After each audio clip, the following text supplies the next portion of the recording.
In the previous video, we used the FV, the future value function, to figure out the value of certain investments. Invest certain principal, maybe add some payments each month at a certain interest rate, and find out with FV how much that investment will be worth.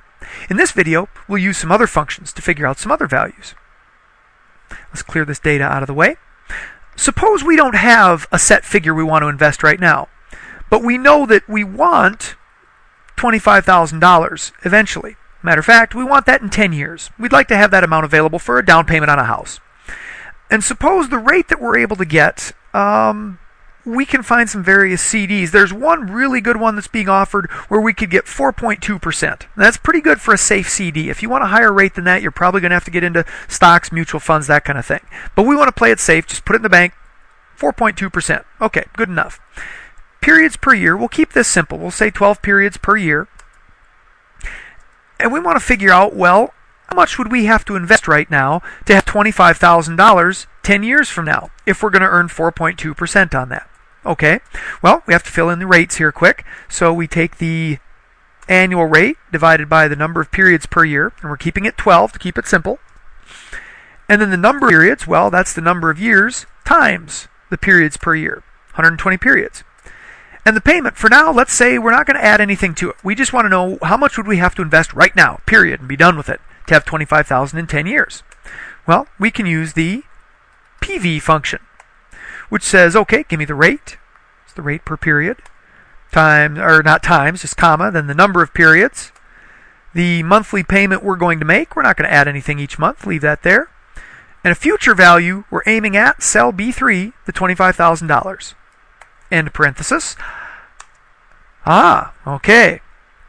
The bad news is if you want $25,000 10 years from now, you'd have to put in $16,000 plus of principal to make it at 4.20%. So trying to invest that right now, not going to be easy. Now we could, maybe we can find a better interest rate. Maybe if we could get 5% somewhere, well, that's still $15,000 that we have to invest to get that amount. So not a big difference. I'm going to undo that, put our 4.2 back there. So we want that money to grow. So we recognize it's not all going to grow from our initial investment. We need some payment per period. So suppose we add in there $100. Every month we're going to pay $100 or save another $100 and put that in the bank, add it to the account. What does that do to our principal?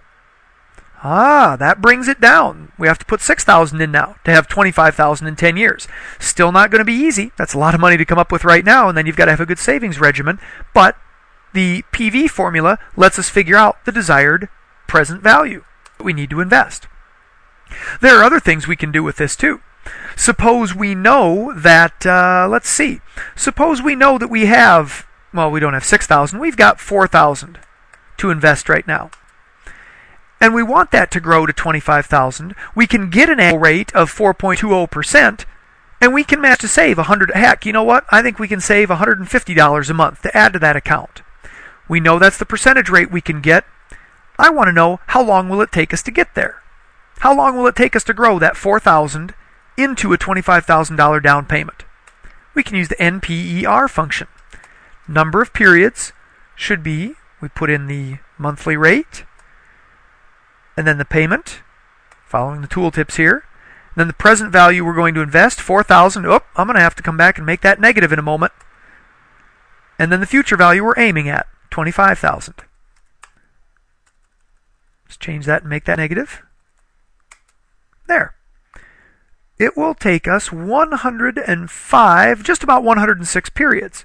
Which, well, how many years is that? Well, that's months up there, so we take that number divided by number of periods per year. Okay, not bad. If we have $4,000 to invest, and if we can make $150 extra in payments to the bank each month, we could turn that into $20,000 in 8.8 years for our investment goal. And now here's something really cool. Now that you've got those number of periods built in, you can change your amounts. Suppose things are looking tight and you're like, 150, that's a pretty ambitious goal. I think I can only save $100 a month. Watch what happens to the years. Our investment now is going to take 11.9 years. There's a use of NPER. We could even look around and say, okay, we can find the rate that we need. Suppose we have our $4,000 to invest. We want to get it to $25,000, but you know what? We want that 6 years. That's going to be asking a lot. What rate do we need to get that? Well, let's see. The annual rate, can't get annual rate. We want the rate here. Equals rate. We want that many periods. Oh, I think I've got to change those periods there. We want number of periods equal 6 years times periods per year. There we go. Now we can get the rate that would get us that amount. Equals rate, number of periods. We're going to pay $100 each month, put another $100 in savings. We're going to start with $4,000 in savings, and we're aiming at a future value of $25,000. Let's find out what rate we need to get. Whew, we need a monthly return of 1.54%. That would mean an annual return. Take that monthly rate times the number of periods per year. Whew. If we want $25,000 in 6 years, and this is all we have to invest right now, $4,000, even putting in $100 a month extra, we have to find some stock account that's going to give us over 18% annual return. That's a pretty good investment. Better make that more realistic. Maybe we have to save $200 a month. Oh, that would make this a little more doable, an 8.14% return.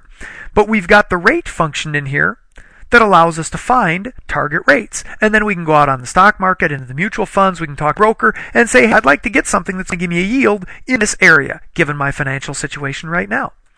So pretty cool. You can use all of the financial functions, PV, FV, rate, NPER, and PMT, to figure out the different aspects of an investment to make your money grow to the goal you're looking for. Enjoy!